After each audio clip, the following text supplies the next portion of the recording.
అందరం కలిసి అన్న చాలా మంది చదవనట్టున్నారు. ఇప్పుడు సిస్టర్స్ చదువుతారు. బ్రదర్స్ గమనించండి.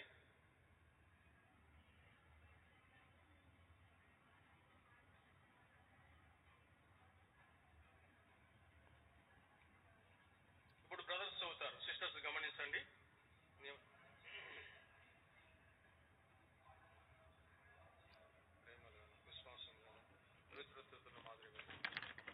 విశ్వాసులకు మాదిరిగా ఉండము. తగిలిన దేవుడు ఈ వాక్య భాగం ద్వారా మనతో మాట్లాడినట్టు ప్రార్థన చేసుకుందాం. మోకరించండి.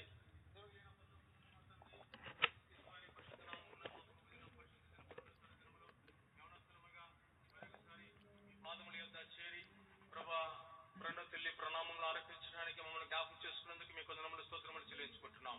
మా ప్రభు దినం, పరిశుద్ధ దినం, పునరుద్ధరణ దినములో మిమ్మల్ని ఆత్మ సత్యదాప్తంగా ఆరాధన చేయడానికి మమ్మల్ని ఇచ్చిన సమయాన్ని బట్టి మీ కొందరములు. మీ వాక్య వెలుగులో నేను పరీక్ష చేసుకుని యోగ్యంగా పరిశుద్ధ బలలో పాల్గొని పొందడానికి చేసిన సాయాన్ని బట్టి మీ కొందరములు. మరొక సేవనస్థలముగా మీ యొక్క పాదములు ఎందుకు వస్తుంటున్నాం ప్రభావ. మరియు వలె ఆత్మీయ సంగతులు గ్రహించి నేర్చుకోవాలని ఆశ కలిగి వచ్చి ఉంటుండగా ఆశగల ప్రాణాన్ని తృప్తిపరిచే దేవుడవు మా అవసర కొరకులది మమ్మల్ని దర్శించి మాతో మాట్లాడుతున్నారు. మన అయోగ్య పాత్ర నన్ను కలిగి నన్ను పరిశుద్ధపరిచి నా పెదవులు, నా నోటి, నా గొంతులు, నా స్వరాన్ని పవిత్రపరచమని వందనముల స్తోత్రములు చెల్లించుకుంటూ యేసు నామమున స్తుతించి ప్రార్థించి వేడుకొని చుట్టూనాము తండ్రి. ఆమేన్. ప్రియమైన వారులారా,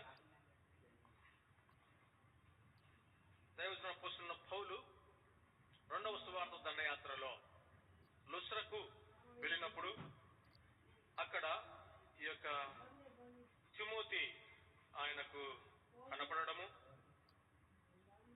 రక్షణ పొందిన ఈ తిమోతిని ఆయన కలుసుకోవడము, తర్వాత యవనస్తుడైన ఈ తిమోతి అపోస్తలుడైన పౌలును క్రీస్తు కొరకై వెంబడించడము, 3 సువార్త దండయాత్ర పరిచర్యలలో సువార్తలో పౌలు ఉన్నప్పుడు ఈయన కొన్ని సందర్భాలలో పౌలు వెంబడించి అనేక ఆత్మీయ సంగతులు నేర్చుకుంటూ వచ్చినటువంటి యవనస్తుడు తిమోతి. కాబట్టి తిమోతికి ఆయన 2 పత్రికలు రాసినాడు. ఫిలోమోనుకు 1, తీతుకు 1 రాసినాడు. వాళ్ళు కూడా యవనస్తులే. దేవుని సేవలో తిమోతితో పాటు వీరు కూడా పౌలును వెంబడించిన వారే, క్రీస్తు కొరకే పరిచర్య చేస్తూ వచ్చిన వారే. కానీ వారికి ఇద్దరికి 1 పత్రిక రాసినాడు, తిమోతికి మాత్రం 2 పత్రికలు రాసినాడు. ఎందుకు? బహుశా ఒకసారి చెప్పింటే వినలేదేమో, రెండోసారి చెప్పడానికి ప్రయత్నం చేసినాడేమో, లేక తిమోతి నా నిజమైన కుమారుడా అని అనేక సార్లు సంబోధిస్తూ వచ్చినాడు, నా స్నేహితుడా అని. కాబట్టి తిమోతి అంటే చాలా ఇష్టమేమో, రాయవలసి వచ్చిందేమో. మెట్టుకు ఏదైనా 2 పత్రికలు రాస్తూ మొదటి పత్రికలో ఆయన అంటాడు, 4వ వచనాన్ని 4వ అధ్యాయానికి వచ్చినప్పుడు, నువ్వు విశ్వాసులకు మాదిరిగా ఉండుము. విశ్వాసులకు మాదిరిగా ఉండడం అనేది ఆషామాషి కాదు. బైబిల్లో తిమోతి గురించి ఆయన చెప్తూ వచ్చిన, తిమోతి నువ్వు విశ్వాసులకు మాదిరిగా ఉండమంటే మాదిరి గల ఒక శిష్యుడు, మాదిరి గల ఒక యవనస్తుడు తిమోతి. తర్వాత ఫిలిప్పు దగ్గరికి వస్తే మాదిరి గల సువార్థికుడు. అపోస్తలుల కార్యంలో ఫిలిప్పు సువార్థికుడు. ఫిలిప్పు ఎవరికి సువార్త ప్రకటించినాడు చెప్పరు? 8వ అధ్యాయంలో ఎవరి సువార్త ప్రకటించినాడు? నపుంసకుల అధిపతి, ఐథియోపియా అధ్యక్షుడు, ఆ యొక్క ధనాగార అధ్యక్షుడు, ఫైనాన్స్ మినిస్టర్, అతనికి సువార్త ప్రకటించిన ఒక మాదిరి కలిగినటువంటి సువార్థికుడు. తిమోతి ఎవరు? మాదిరి గల శిష్యుడు. ఫిలిప్ ఎవరు? మాదిరి గల సువార్థికుడు. తెస్సలోనిక సంఘం గురించి వ్రాయబడుతూ మాదిరి గల సంఘము అది. ఫిలోమోను గురించి మాదిరి గల సంఘములో ఉండే ఒక పెద్ద. గాయు గురించి వ్రాయబడతా ఉంది, మాదిరి గల ఒక విశ్వాసి. అకులా ప్రిస్కిల్లా గురించి మాదిరి గల ఒక భార్య భర్త. ఈ విధంగా మాదిరి అనేది చాలా ప్రాముఖ్యమైనది. ఇప్పుడు ఫిలోమోను అందుకు. ఫిలోమోను గురించి, ఫిలిప్పు సువార్తికుడు. ఫిలోమోను మాదిరి గల పెద్ద, తిమోతి మాదిరి గల. అప్పుడే మర్చిపోతారు స్టూడెంట్స్. సంవత్సరం అంతా గుర్తుపెట్టుకునేది ఎగ్జామ్స్ రాయాలనే. 10 నిమిషాల ముందు చెప్పినది మర్చిపోతే, 1 నిమిషం ముందు చెప్పినది మర్చిపోతే ఎట్లా? సరే, మాదిరి గల సంఘము ఏది?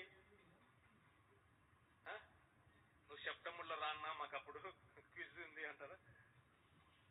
మాదిరి గల సంఘం తెస్సలోనిక సంఘం, మాదిరి గల విశ్వాసి గాయు, మాదిరి గల సంఘ పెద్ద ఫిలోమోను, మాదిరి గల శిష్యుడు తిమోతి, మాదిరి గల సంఘం తెస్సలోనిక సంఘం. కాబట్టి ఇప్పుడు ఒక యవనస్తుడు, మాదిరి గల ఒక యవనస్తుడు తిమోతి. తిమోతి, నీవు విశ్వాసులకు మాదిరిగా ఉండుము. దేవుని మందిరములో, దేవుని ప్రజలముగా, ముఖ్యంగా యవనస్తులముగా, దేవుని దృష్టిలో, దేవుని మందిరములో ఉన్న విశ్వాసులకు మనము మాదిరిగా ఉండాలి అని దేవుడు కోరుతూ ఉన్నాడు. ఏ విషయాలలో మాదిరిగా ఉండాలి? ఒక యవనస్తుడు తిమోతి ఏ విషయాలలో మాదిరిగా ఉన్నాడు? నీవు నేను తిమోతి వలె యవనస్తులముగా దేవుని మందిరములో విశ్వాసులకు ఏ విషయాలలో మాదిరిగా ఉండాలని దేవుడు ఆశపడతా ఉన్నాడు. మొట్టమొదటిగా మొదటి అధ్యాయానికి వచ్చినప్పుడు, మొదటి అధ్యాయము 15వ వచనములో, పాపులను రక్షించుటకు క్రీస్తు యేసు లోకమునకు వచ్చును. అంటే రక్షణ విషయంలో మాదిరిగా ఉండాలి మొట్టమొదటిది. కాబట్టి రక్షణ విషయంలో మాదిరిగా ఉండాలి. దేవుని మందిరములో ఉన్నవారు నీ రక్షణ పొందిన విశ్వాస జీవితమును చూచి, రక్షణ పొందిన మాదిరికల నీ జీవితమును చూచి, రక్షణ లేని వారు నీ మాదిరికల జీవితమును చూసి వాళ్ళు రక్షణ పొందాలి. అలాగైతే నువ్వు రక్షణ పొందినావా? నువ్వు రక్షణ పొందిన మాదిరికల జీవితము జీవిస్తూ ఉంటే రక్షణ లేని వారు నీ జీవితమును చూసి వాళ్ళు రక్షణ పొందుతారు. అలాగైతే ఒక యవనస్తుడా, తల్లి, అయ్యా నువ్వు రక్షణ పొందినావా? నువ్వు రక్షణ పొందుకోకుండా ఇంకా యవన జీవితంలో, దుష్ట సహవాసములో, లోకములో, పాపములో నువ్వు ఇంకా మునిగి తేలుతూ ఉన్నావేమో. ఏ రోజు ఏం సంభవిస్తుంది నీకు తెలియదు. చెల్లి, తమ్ముడు, ఈ రోజు ఇంట్లో రేపు మంట్లో. కాబట్టి వాయిదా వేసుకోబాకు. ఈ లోకం శాశ్వతము కాదు.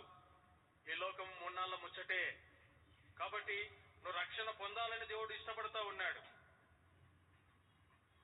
నీ వల్లే వయస్సులో ఉన్నాడు తిమోతి, ఆయన రక్షణ పొందినాడు. అందుకే మహాబలాఢ్యుడైనటువంటి, ధీరోదాతుడైనటువంటి పౌలు వెనక ఆయన నడుస్తూ వచ్చినాడు. నీవు కూడా పౌలు కంటే గొప్పవాడైన యేసు క్రీస్తును నువ్వు వెంబడించాలంటే యవనస్తుడుగా ఉన్నప్పుడే, యవనస్తురాలుగా ఉన్నప్పుడే నువ్వు రక్షణ పొందాలా. క్రైస్తవ చరిత్ర ఏం చెప్తుందంటే, బిట్వీన్ 13 to 26, 13 నుండి 26 సంవత్సరముల మధ్య వయస్సులో ఎవరైతే రక్షణ పొందినారో వారు నేటికి కూడా ప్రపంచము నలుమూలలా దేవుని చేతిలో వాడబడుతున్న గొప్పవారు. సువార్థికులు, పరిచారకులు, బోధకులు తయారైనారు, సేవకులుగా తయారైనారు. ఎప్పుడు రక్షణ పొందినవారు? ఏ వయసు మధ్యలో రక్షణ పొందినవారు? Between 13 to 26. బహుశా మీరు కూడా ఇదే వయసులో మీరు ఇక్కడ కూర్చున్నారు. మీరు కూడా, మిమ్మల్ని కూడా దేవుడు వారి వలె ప్రపంచం నలుమూలలా ఆయన చేతిలో, ఆయన కొరకై, ఆయన సేవ కొరకై, ఆయన పరిచయ కొరకై మిమ్మల్ని వాడుకోవాలని దేవుడు ఇష్టపడతా ఉన్నాడు. అంటే మొత్తం వదిలిపెట్టి దేవుని సేవకు రండి అని కాదు దేవుడు. మీరు చదువుకుంటూ దేవుని పరిచయం చేయొచ్చు, ఉద్యోగం చేస్తూ దేవుని పరిచయం చేయొచ్చు, ఉద్యోగం చేస్తూ చదువుకుంటూ దేవుని పరిచయం చేసే వారి నాడు కావాలా. ఒకవేళ దేవుడు నిన్ను పూర్తిగా సేవకు పిలుస్తుంటే దాని కొరకై దేవుని సన్నిధిలో కనిపెట్టు. కాబట్టి ఈనాడు దేవునికి మానవుడు అవసరం, దేవునికి మీరు అవసరం. రాబోయే భవిష్యత్తు పరిచర్య అంతా మీ భుజస్కంధాల మీద దేవుడు ఉంచాలని ఇష్టపడతా ఉన్నాడు. కాబట్టి దేవుడు మీకు ఇచ్చినటువంటి ఆ బుద్ధి జ్ఞానాన్ని, దేవుడు మీకు ఇచ్చినటువంటి ఆ యొక్క చదువును, దేవుడు మీకు ఇచ్చినటువంటి ఆరోగ్యాన్ని, దేవుడు మీకు కొరకే వాడాలని ఇష్టపడతా ఉన్నాడు. అలాగైతే రక్షణ పొందినావా? ఇంకా ఎందుకు వాయిదా వేసుకుంటావు? వాయిదా వేసుకోబాకు. రేపులే అనుకోబాకు. రేపుకు రూపు లేదు. రేపు మాపే. ఈ రోజే, ఈ సమయమే దేవుడు నీకు ఉచితంగా ఇచ్చినాడు.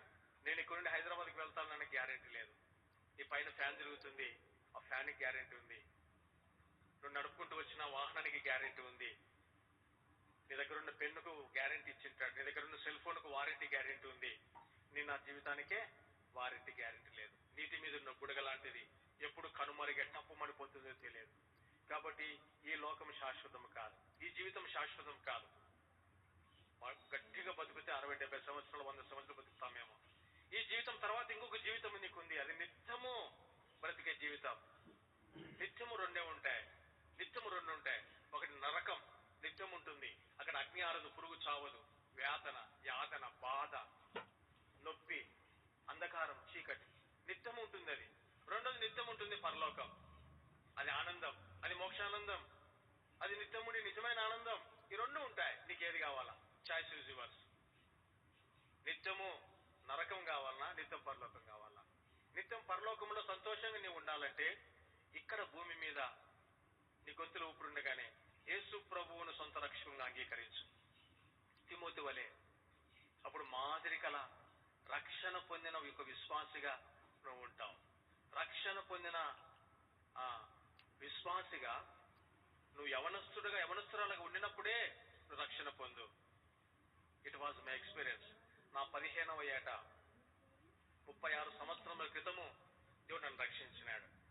నేను చదువుకుంటున్నప్పుడు దేవుడు నన్ను రక్షించినాడు. అప్పుడే 10th క్లాస్ అయిపోయింది. ఇంటర్మీడియట్కి వెళ్ళా అనంతపూర్లో. అప్పుడు దేవుడు నన్ను రక్షించినాడు. కాబట్టి ప్రియమైన సహోదరుడా, దేవుడు నిన్ను కూడా రక్షించాలని ఇష్టపడతా ఉన్నాడు. నువ్వు రక్షణ పొందు. రక్షణ లేకపోతే నిరీక్షణ లేదు. రక్షణ పాపక్షమాపణ అనుభవం లేకుంటే పరలోకంలో నీకు స్థానం లేదు. కాబట్టి రక్షణ పొందిన ఒక యవనస్తుడుగా, ఒక యవనస్తురాలుగా ఇతరులకు మాదిరికరంగా నువ్వు ఉండాలని దేవుడి మందిరంలో దేవుడు ఇష్టపడతావు. ఓ తిమోతి, నువ్వు మాదిరికరంగా ఉండు విశ్వాసులకు. ఆ తిమోతి దగ్గర నీ పేరు పెట్టుకో. దేవుడు అడుగుతా ఉన్నాడు, అయ్యా అమ్మా, దేవుడి మందిరంలో రక్షణ పొందిన ఒక విశ్వాసిగా, రక్షణ పొందిన యవనస్తురాలుగా దేవుడి మందిరంలో నీవు మాదిరికరంగా ఉండాలని దేవుడు ఇష్టపడతా ఉన్నాడు. రెండవది, రక్షణ పొందిన తర్వాత యవనస్తులముగా దేంట్లో మాదిరిగా ఉండాలి? 2వ అధ్యాయము 1వ వచనం. మనము సంపూర్ణ భక్తియు మాన్యతయు కలిగి నెమ్మదిగాను సుఖముగాను బ్రతుకు నిమిత్తము అన్నిటికంటే ముఖ్యముగా మనుషులందరి కొరకును, రాజుల కొరకును, అధికారులందరి కొరకును విజ్ఞాపనములను, ప్రార్థనలను, యాచనలు, కృతజ్ఞతలు ప్రార్థనలో మాదిరిగా ఉండాలి. రెండవదిగా, రక్షణ పొందిన యవనస్తులముగా దేవుని మందిరంలో సహ విశ్వాసులకు మనం ఎందులో మాదిరిగా ఉండాలంటే ప్రార్థించే విషయంలో మాదిరిగా ఉండాలి. అలాగైతే రక్షణ పొందిన నీవు ప్రార్థన చేస్తా ఉన్నావా? నీ ఇంట్లో నిన్ను చూసి నీ తమ్ముడు, నిన్ను చూసి నీ చెల్లి, అయ్యో మా అక్క, మా అన్న ప్రార్థన చేస్తున్నాడు అని వారు చూడగలుగుతా ఉన్నారా? నువ్వు ఇంట్లో ప్రార్థనా వీరురాలుగా, ప్రార్థనా పరుడుగా నువ్వు ఇంట్లో మాదిరికరంగా ఉన్నావా? నువ్వు ప్రార్థన చేస్తున్న నీ తల్లిదండ్రులు చూసినారా? నువ్వు చదువుకున్న చోట ప్రార్థన చేస్తుండగా ఇతరులు గమనించినారా? నువ్వు మాదిరిగా ఉన్నావా? నువ్వు అనొచ్చు, నువ్వు పలు చెప్తున్నావా హైదరాబాద్ నుండి వచ్చి, మాకు ప్రార్థన చేయడానికి టైం లేదు, మేమెంత బిజీ అనుకుంటున్నావు, కాలేజీకి పోవాలి, స్కూల్కి పోవాలి, మళ్ళీ ఇంటికి వచ్చినాక అమ్మ ఏదో చెప్తుంది పని చేయాలి, తర్వాత హోంవర్క్ రాయాలి, వీఆర్ వెరీ బిజీ అని. సరే, మీరేమంటున్నారు? ప్రార్థన చేయడానికి ఏం లేదు, నిజాన్ని మాట్లాడదాం, టైం లేదు అంకుల్ అంటున్నారు కదా. నిజం, ఇది టైం లేదు. ఎందుకంటే వీఆర్ వెరీ బిజీ, చాలా బిజీగా ఉన్నాం. చదువులు అయితేనేమి, సమ్ అదర్ యాక్టివిటీస్ అయితేనేమి, ఇంట్లో పనులు, స్కూల్లో, కళాశాలలో, ఆఫీసులో బిజీ ఉన్నాం. లోపల మీరు ప్రార్థన చేయాలని మనసుంటే ఏముంటుంది? మార్గం ఉంటుంది. మీకు లోపల మనసుంది ప్రార్థన చేయాలని. సరే, మీకు దేవుడు ప్రార్థన చేయడానికి సమయం ఎట్లిస్తాడో నేను చెప్పడానికి ప్రయత్నం చేస్తా. మీరు ఇంట్లో నుండి స్కూలుకు కానీ, ఆఫీస్కి కానీ కాలేజీకి కానీ వెళ్తా ఉన్నారు. ఎవరన్నా ఆటోలో కానీ లేకుంటే బస్సులో కానీ వెళ్తున్నారా? ఎనిబడి బస్సులు వెళ్తున్నారా? బస్సులు వెళ్తున్నారు. మీరు ఇంటి దగ్గర నుండి ఒక కాలేజీకి ఒక అరగంట బస్సు ప్రయాణం అనుకోండి. బస్సు ఎక్కిన వెంటనే సీటు దొరుకుతుంది. సీట్లో కూర్చున్నారు. కూర్చున్న వెంటనే ఏం తీసుకుంటారు? నిజాలు మాట్లాడదాం. ఫోన్ తీసుకుంటారు. అవునా కాదా? తీసుకున్న వెంటనే ఫోన్ తీసుకుంటారు. ఫోన్ తీసుకోండి. ఫోన్లో ఫోన్ బుక్ లేని ఫోన్ ఎవరి దగ్గర ఉందా? కాంటాక్ట్స్ లేని ఫోన్ ఉందా? చేతులు ఎత్తండి. Either black and white, smart phone or any. Phone book లేని ఫోన్ ఉందా మీ దగ్గర? కాంటాక్ట్స్ లేని ఫోన్ ఉందా? చెప్పరు. ఫోన్ ఉన్న వాళ్ళు చెప్పండి. ఎవరి దగ్గర ఫోన్ లేనట్టున్నాయి? అందరు అన్ని ఫోన్లలో కాంటాక్ట్స్ ఉంటాయి ఉండవా? ఆ కాంటాక్ట్స్ లో ఫోన్ నెంబర్లు ఎవరి? మీ ఫ్రెండ్సే. అవునా కాదా? ఫ్రెండ్స్, బంధువులు, స్నేహితులు వాళ్ళ కాదా?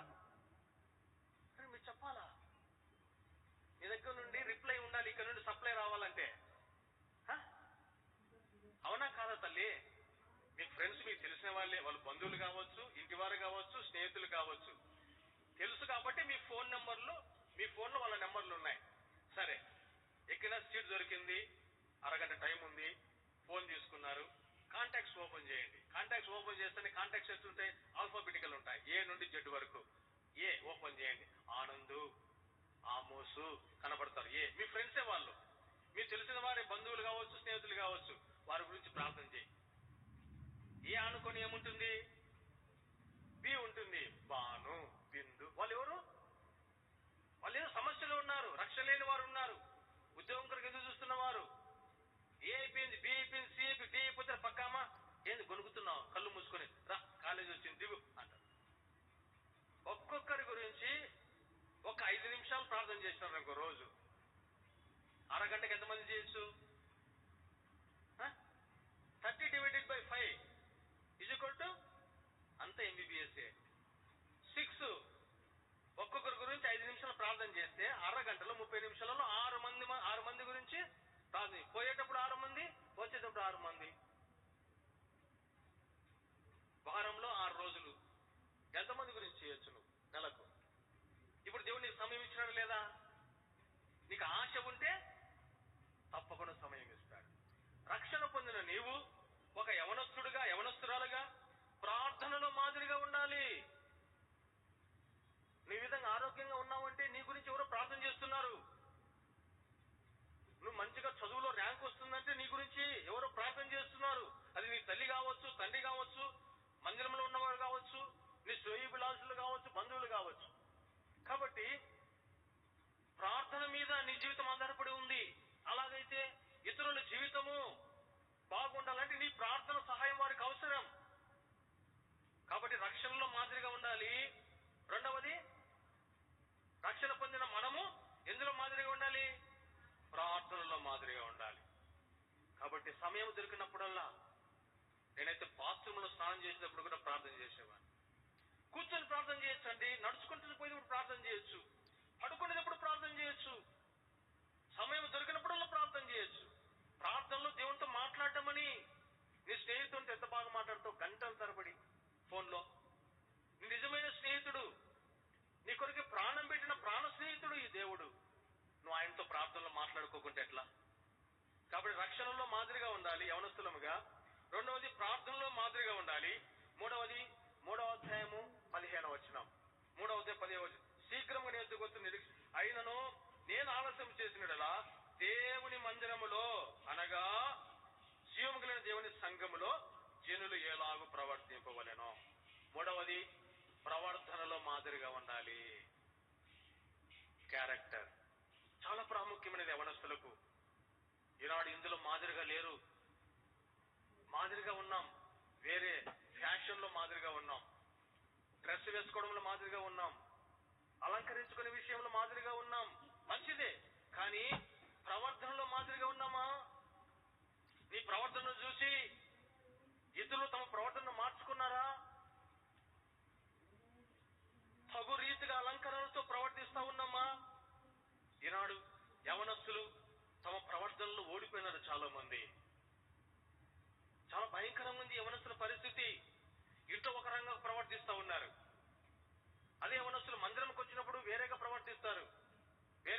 ఉంటాయి, వేరే డ్రెస్ కోడ్ ఉంటుంది. అదే మందిరం వాళ్ళు ఎక్కడ లేనప్పుడు ఫ్రెండ్స్ తో కలిపి, కాలేజీ ఫ్రెండ్స్ తో, ఆఫీస్ లో ఉన్న ఫ్రెండ్స్ తో కలిసి, అన్యులతో కలిసి బయటికి వెళ్ళేటప్పుడు టోటల్ గా చేంజ్ అయిపోతారు. మందిరానికి వచ్చే వస్త్రాలు ఉండవు, వేరే వస్త్రాలు వేసుకుంటారు. మందిరానికి వచ్చే తల ఉండదు, వేరేగా ఉంటుంది వెంట్రుకలన్నీ. మందిరానికి ఎట్లా వస్తామో ఆ ప్రవర్తన ఉండదు, అంత మారిపోతాయి. మాటలు, చూపులు, తలంపులు, ఆలోచనలు, డ్రెస్ కూడా అంతా మారిపోతుంది అన్యులతో సహవాసం చేసినప్పుడు. ఇది దేవుడు నచ్చడు. ఉన్నది ఉన్నట్టుగా దేవుడు కొడతా ఉన్నాడు. చాలా దురదృష్టకరమైన సంగతి. ప్రవర్తన అనేది చాలా ప్రాముఖ్యమైనది, గుర్తుపెట్టుకుందాం. ఈ ప్రవర్తనలో యేసేపు మనకు ఒక మాదిరికరమైన యవనస్తుడు. పాపము చేయడానికి ఒక అవకాశం వచ్చింది యోసేపుకు, పాపము నుండి పారిపోయినాడు. తల్లి, అయ్యా గుర్తుపెట్టుకో, నీ సెల్ ఫోను పోతే వేరే సెల్ ఫోన్ కొనుక్కోవచ్చు, లేకుంటే రిపేర్ చేసుకోవచ్చు. వస్తువు పోతే తిరిగి సంపాదించుకోవచ్చు, కానీ క్యారెక్టర్ పోతే తిరిగి బజార్లో కొనేది కాదు. ఇది క్యారెక్టర్. ఒక్కసారి మచ్చ పడిందా, ఆ మచ్చ పోదు, ఇంకా పోదు. నీ గొంతులో ప్రాణమైతే పోతుంది, కానీ మచ్చ పోదు. నీ ప్రాణం పోయినా కూడా ఆ మచ్చగానే మిగులుతుంది. కాబట్టి చెల్లి, తమ్ముడు, చాలా జాగ్రత్తగా, we must be very careful about our character. చాలా జాగ్రత్తగా ఉండాలి, మనం చాలా జాగ్రత్తగా ఉండాలి. ఎందుకంటే లోకం చెడిపోయింది, దుర్జనాలలో ఉన్నాం. భయంకరమైన పరిస్థితులు మన కళ్ళెదురు జరుగుతూ ఉన్నాయి. యవనస్తులు ఇష్టానుసారంగా ఉంటున్నటువంటి పరిస్థితులు. ఒక యవనస్తురాలుగా నీ ప్రవర్తనలో చాలా జాగ్రత్తగా ఉండాలి. ఆ పిల్లోడు స్కూల్లో పాఠం చదివినాడు. పాఠం చదివి ఇంటికి వచ్చి ఆ పాఠము నేర్చుకుంటున్నాడు. వాళ్ళ తండ్రి వ్యవసాయం చేసేవాడు, చదువు రాదు వాళ్ళ తండ్రికి. ఆ రోజు ఆ పిల్లోడు పాఠం చదువుతూ, సోషల్ స్టడీ చదువు, భూమి గుండ్రంగా ఉందంటే అది విన్నాడు వాళ్ళ నాన్న విని, చదువు రాదు వాళ్ళ నాన్నకు. బయటకు పోయి చూస్తున్నాడు. బయట చూస్తే భూమి గుండ్రంగా లేదు, గుండ్రంగా అంటున్నాడు. రే, భూమి గుండ్రంగా లేదంటే, లేదు నాన్న, పుస్తకంలో భూమి గుండ్రంగా ఉంది అని ఉందంటే, రే నేను మీ నాన్నరా, నేను పెద్దోడిని, భూమి గుండ్రంగా లేదు అంటే, లేదు నాన్న గుండ్రంగా ఉందని రెండు కొట్టాడు. నేను చెప్తుంటే నువ్వు గుండ్రంగా ఉందా అని. సరే అని వాడు బుక్ పక్కన పెట్టేసి ఇంటికి వెళ్ళి మరుసటి రోజు స్కూల్కి వెళ్ళాడు. స్కూల్కి వెళ్ళి, రే నేనేం చదివినావురా అని టీచర్ అడిగితే, భూమి బలపరుపుగా ఉంది అని బుక్ తీసి చదువుతాడు. టీచర్ ఊరుకుంటారు. రే బుక్కులు ఏముందిరా, బుక్కులు ఏముంది, భూమి గుండ్రంగా ఉంది. లేదు టీచర్, మా నాన్న చెప్పినాడు భూమి ఫ్లాట్ గా ఉందంట అంటే, రే చదువు చెప్పేది నేనా మీ నాన్ననా, బుక్కులు ఉండేది చదవాలరా నువ్వు అంటే, లేదంటేనే టీచర్ కూడా కొట్టింది. ఇంటికి పోతే మా నాన్న కొట్టినాడు, స్కూల్కి వస్తే మా టీచర్ కొట్టింది. ఈ చదువు వద్దురా స్వామి అని చదువు ఆ బుక్ పక్కన పెట్టేసినాడు. వారం తర్వాత ఇన్స్పెక్షన్ వస్తారు, డిఈఓ వచ్చి ఆ స్కూల్కి వచ్చి అన్ని క్లాసులు తిరిగి వీని క్లాస్కి వచ్చింది. అందరినీ క్వశ్చన్లు వేస్తా ఉంది. ఆమె వేస్తూ వీని లేపింది, లేచి నిలబడ్డాడు. ఆమె అడిగిన క్వశ్చన్, రే భూమి ఎలాగుందిరా అని. వాడు టక్కుమని లేచి, భూమి ఇంటి దగ్గర పల్లపరుపుగాను, స్కూల్లో గుండ్రముగాను ఉండును అన్నాడు. వాడు ఏమన్నాడు? ఇంటి దగ్గర పల్లపరుపుగా ఉంది, మా నాన్న చెప్పినాడు కాబట్టి, స్కూల్లో టీచర్ చెప్పింది కాబట్టి స్కూల్లో మాత్రం గుండ్రంగా ఉంది అన్నాడు టక్కుమని. అంటే ఇంటి దగ్గర ఒక రకం, స్కూల్లో ఒక రకం కాదు.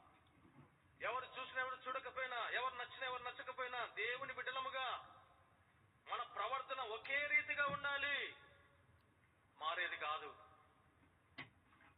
కాదు, ప్రవర్తన ఒకే రీతిగా ఉండాలి. యేసేపు మారలే. యేసేపు ప్రాంతం మారింది, తిండి మారింది, వస్త్రాలు మారినాయి, ప్రజలు మారినారు, కానీ యేసేపులో ఉన్న క్యారెక్టర్, ప్రవర్తన మారలే. దానియేలు, శద్రక్, మేషక్, అబేద్నెగో బబులోనుకు తీసుకుని పంపబడ్డారు యవనస్తులుగా. భాష మారింది, తిండి మారింది, వస్త్రాలు మారినాయి, ప్రాంతం మారింది, రాజు మారినాడు, కానీ వారు మారలే. నువ్వు నివసించే ప్రాంతం ఏదైనా, నువ్వు చదువుకునే ప్రాంతం ఏదైనా, నీ భాష ఏదైనా, అక్కడ ఉన్న మనుషులు ఎవరైనా సరే, నీలో ఉన్న క్యారెక్టర్ మారద్దు. నువ్వు దేవుని బిడ్డవు, నీలో క్యారెక్టర్లో మచ్చ వస్తే నిన్ను కన్న తల్లి, నిన్ను పెంచుతున్న తండ్రి ఎంత అవమాన పాలవుతారు. ఫలాని వారి కుమార్తె, ఫలాని వారి కుమారుడు ఈ తప్పు చేసినాడు, పోతే తిరిగి సంపాదించుకునేది కాదు, వస్తువు కాదు, క్యారెక్టర్ మచ్చపడుతుంది. నీతోనే పోదు, నీ ఇంటికి వస్తుంది ఆ మచ్చ. నీ ఇంటితోనే పోదు, నువ్వు ఏ మందిరానికి వస్తున్నావో ఆ మందిరానికి మచ్చ వస్తుంది. నిన్ను సృష్టించి నీ కొరకే ప్రాణం పెట్టిన దేవునికి అవమానము జరుగుతుంది ఏదైనా చిన్న పొరపాటు చేస్తే. కాబట్టి ప్రియమైన చెల్లి తమ్ముడు, రక్షణలో మాదిరిగా ఉండాలి, ప్రార్థనలో మాదిరిగా ఉండాలి. మూడవది ప్రవర్తనలో మాదిరిగా ఉండాలి. నాలుగవది 5వ అధ్యాయము 17వ వచనం, 5:17. బాగుగా పాలన చేయు పెద్దలను, విశేషంగా వాక్యమందును ఉపదేశమందును ప్రయాసపడే వారు రెట్టింపు సన్మానముతో పాత్రలుగా ఎంచవలెను. నాలుగవది పెద్దలను, దేవుని మందిరములో, ఇంట్లో తల్లిదండ్రులను, ఇంట్లో ఉన్న పెద్దలను, దేవుని మందిరంలో ఉన్న పెద్దలను, సేవకులను గౌరవించాలా. వారికి ఇవ్వవలసిన మర్యాద మనం ఇవ్వాలా. ఈనాడు ఇవ్వడం లేదు. మా నీకు తెలుదుమా, నువ్వు 10th క్లాస్ ఫెయిల్ అయినావు, నేను ఎంత చదువుతున్నా అనుకుంటున్నావు? నాన్న నీకు తెలియదు, నీ చిన్న ఉద్యోగం చేస్తున్నావు, నేను ఎంత చదువుకుంటున్నా అనుకుంటున్నావు. సరే, నీ చదువు లేకపోవచ్చు, వారికి నీ వల్ల బుద్ధి జ్ఞానం లేకపోవచ్చు నీ తల్లిదండ్రులకు, కానీ వారికి అనుభవం ఉంది. గుర్తుపెట్టుకో, చదువును మించిన అనుభవం ఉంది నీ తల్లిదండ్రులకు, చదువును మించిన అనుభవం ఉంది పెద్దలకు. నీ వయసు దాటి వచ్చినారు వాళ్ళు. నీ వయసులో ఎటువంటి కోరికలు ఉంటాయి వారు ఎరుగుదురు. నీ వయసులో ఎటువంటి ఉత్సాహం ఉంటుంది వారు ఎరుగుదురు. అందుకే నీ తల్లిదండ్రులు, పెద్దలు నీ మేలు కోరి చెప్తారు. వారిని గౌరవించు, వారు చెప్పే ఆ మాటలను స్వీకరించు. నీ మనసుకు నొప్పి కలిగించవచ్చు, కానీ ఆ నొప్పి తర్వాత ఎంత మేలుంది. నీ మనసుకు కళ్ళెం వేసుకో. ఒక్కటే నేను చెప్పేది, ఎప్పుడు గుర్తుపెట్టుకోండి, ఎప్పుడు గుర్తుపెట్టుకోవాలా, నీ మనసు చెప్పినట్టు వినొద్దు. ఎప్పుడు గాని నీ మనసు చెప్పినట్టు వినొద్దు, నువ్వు చెప్పినట్టుగా నీ మనసు వినాలా. నీ మనసు చెప్తుంది అక్కడికి వెళ్ళు, వారితో తిరుగు, ఇది మాట్లాడని. నీ మనసు చెప్పినట్టు విన్నావా, నష్టపోతావు. మధ్యరాత్రులు మాకు ఫోన్లు వస్తా ఉన్నాయి, తల్లిదండ్రులు ఏడుస్తా ఉన్నారు. అన్నా మా కుమార్తెతో మాట్లాడు, మా కుమారుని కౌన్సిలింగ్ ఇట్లా అయిపోయినారు, ఇట్లా అయిపోయింది. ఏమైపోయింది? మనస్సు వెళ్ళమన్న చోటికి వెళ్ళింది, మనసు చేయమనేది చేసినాడు, ఇరికించుకున్నారు, అయిపోయా, లైఫ్ స్పాయిల్ అయిపోయింది. దేవుడు నీకు ఇచ్చినటువంటి ఒక ఉన్నతమైనది గిఫ్ట్ ఏంటో తెలుసా? జీవితం. పోతే రాదు. పోతే రానివి 3 ఉన్నాయి, గుర్తుపెట్టుకో. ఈ 3 పోతే రావు. ఒకటి సమయం, పోతే రాదు. కాలం. ఈరోజు డేట్ ఎంత? 6. నాకు 5 కావాలా, నిన్న రోజు కావాలా, 1 లక్ష రూపాయలు చెక్కు రాసిస్తా. ఎక్కడ దొరుకుతుందా? బజార్లో, సూపర్ మార్కెట్లో. నిన్న రోజు కావాలా, నాకు దొరుకుతుందా? దొరకదు. ఈ రోజు ఉదయకాలం 10 గంటల సమయం నాకు కావాలా, దొరుకుతుందా? సమయము పోతే రాదు. రెండవది యవ్వనం, పోతే రాదు. మూడవది ప్రాణం, పోతే రాదు. ఈ 3 మీకున్నాయి. ఇప్పుడు మంచి సమయం ఇచ్చినాడు దేవుడు మీకు. రెండవది యవ్వనమును ఇచ్చినాడు, యవ్వనంలో ఉన్నావు. మూడవది నీకు ప్రాణం ఉంది. ఈ 3 నీకున్నాయి. ఇప్పుడు ఈ 3 ఉన్నాయి. కాబట్టి ప్రియమైన సహోదరి సహోదరుడా, గౌరవించు, పెద్దలను గౌరవించు. వారికి ఇవ్వాల్సిన మర్యాద తల్లిదండ్రులకు, నీ ఇంట్లో ఉన్న పెద్దలకు, నీకన్నా ముందు పుట్టిన వారికి, నిన్ను కని పెంచుతున్న నీ తల్లిదండ్రులకు, దేవుని మందిరంలో ఉన్న పెద్దలకు, దేవుని మందిరంలో ఉన్న సేవకుడు సేవకురాలికి, ఆంటీ అంకులకు ఆత్మీయంగా నిన్ను వారు పెంచుతా ఉన్నారు. వారికి ఇవ్వవలసిన గౌరవం నువ్వు ఇవ్వవలసిన వారమై ఉంటున్నావు. 5వది 6వ అధ్యాయము 6వ వచనం. 6వ అధ్యాయము 6వ వచనం. 6:6. సంతుష్టి సహితమైన దైవభక్తి గొప్ప లాభ సాధనమై ఉన్నది. భక్తి, దైవభక్తిలో మనము మాదిరిగా ఉండాలి. ఈనాడు భక్తి ఉంది కానీ భయము లేదు. ఈ భయము, భక్తి అనేది జోడు గుర్రాలు, కవలి పిల్లలు లాంటివి. ఒకటి లేకుంటే ఒకటి వృధా. భక్తి ఉండి భయం లేకపోతే వేస్ట్.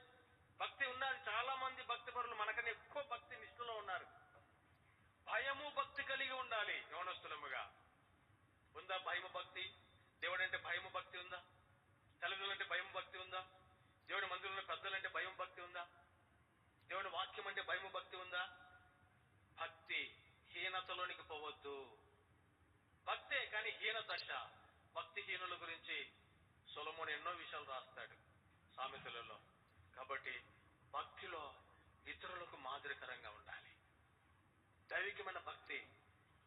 కనిపించే నీ లెక్చరర్ దగ్గర ఎంత భక్తిగా, ఎంత భయం కలిగి ఉంటావు, అదే భయము భక్తి. నిన్ను సృష్టించి నీ కొరకే ప్రాణం పెట్టి రక్షించిన దేవుని ఎడల భయము భక్తి కలిగి ఉన్నావా? పాపం అంటే భయం ఉండాలా? అయ్యో పాపం చేస్తే నిత్య నరకం ఉంది, అయ్యో నేను ఈ మాట మాట్లాడొద్దు, ఇది చూడొద్దు, ఇక్కడికి వెళ్ళొద్దు అని భయం ఉండాలి. భయం ఉండాలి. ఈనాడు భయం లేనటువంటి యవనస్తులు తల్లిదండ్రుల మీద తిరుగుబడుతూ ఉన్నారు. భయం లేదు. ఏ మాట అంటే ఆ మాట మాట్లాడుతూ ఉన్నారు. భయం లేదు.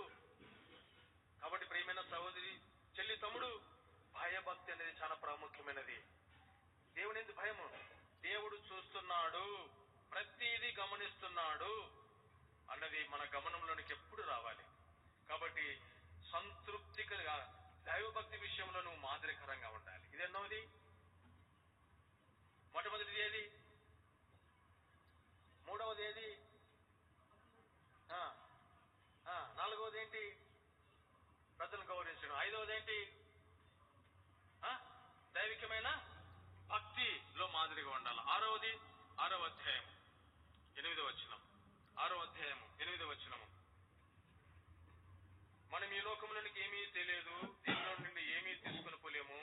కాగా అన్న వస్త్రములు గలవారమై ఉండి వాటితో సంతృప్తి కలిగి ఉండి. సాటిస్ఫాక్షన్. ఇది యవనస్తులకు చాలా ప్రాముఖ్యమైనది. ఈనాడు ఇందులో యవనస్తులు చాలా పొరపాటు చేస్తూ ఉన్నారు. తృప్తి లేదు. ఉన్నదాంతో తృప్తి ఉండడం లేదు. కాలేజీకి వెళ్తారు, పక్కన క్లాస్మేటు ఇప్పుడు ఎంత యవనస్తులు ఏముంది? బ్రాండెడ్, అంతే కదా.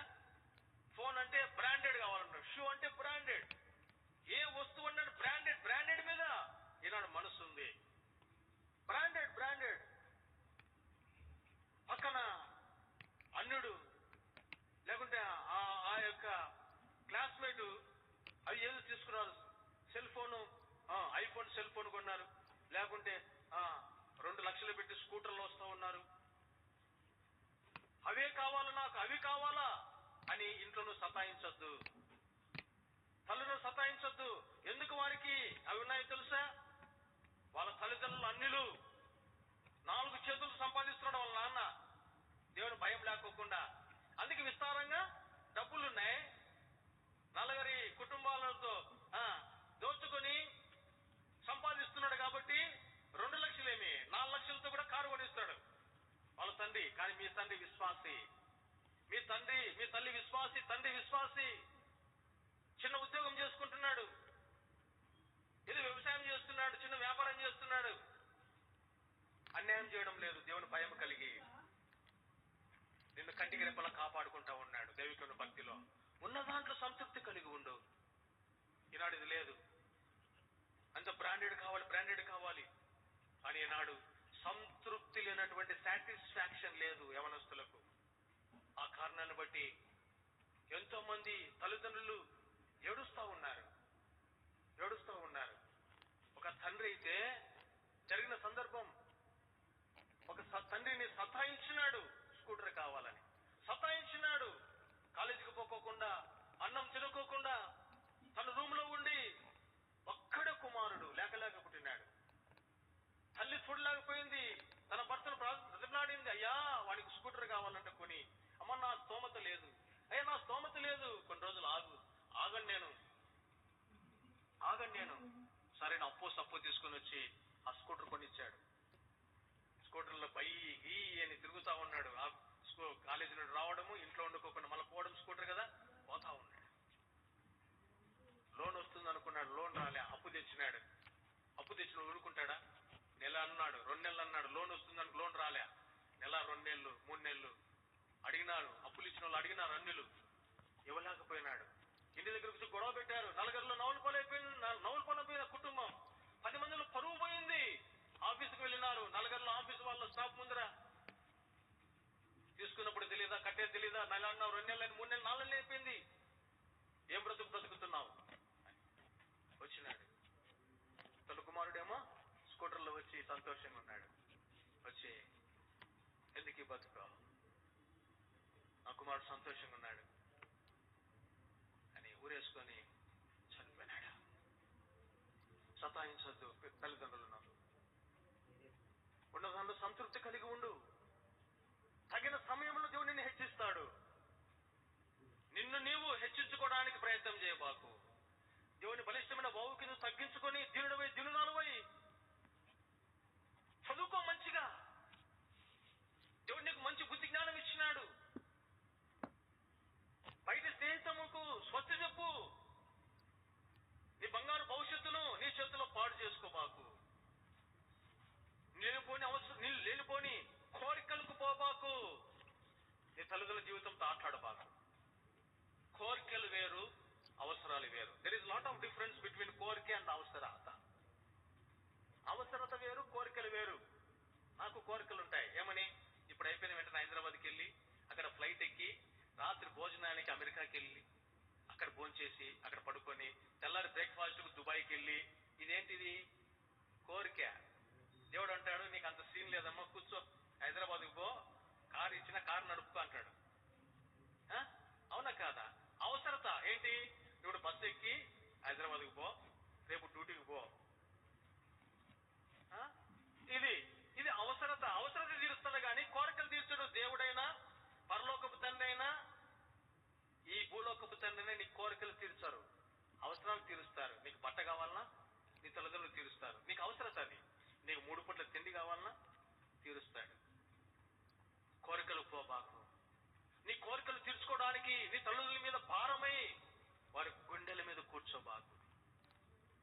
దుఃఖపడతారు, వాళ్ళు ఏడుస్తారు. నీకు తెలియదు నీ తల్లి ఎంతగా ఏడుస్తుందో.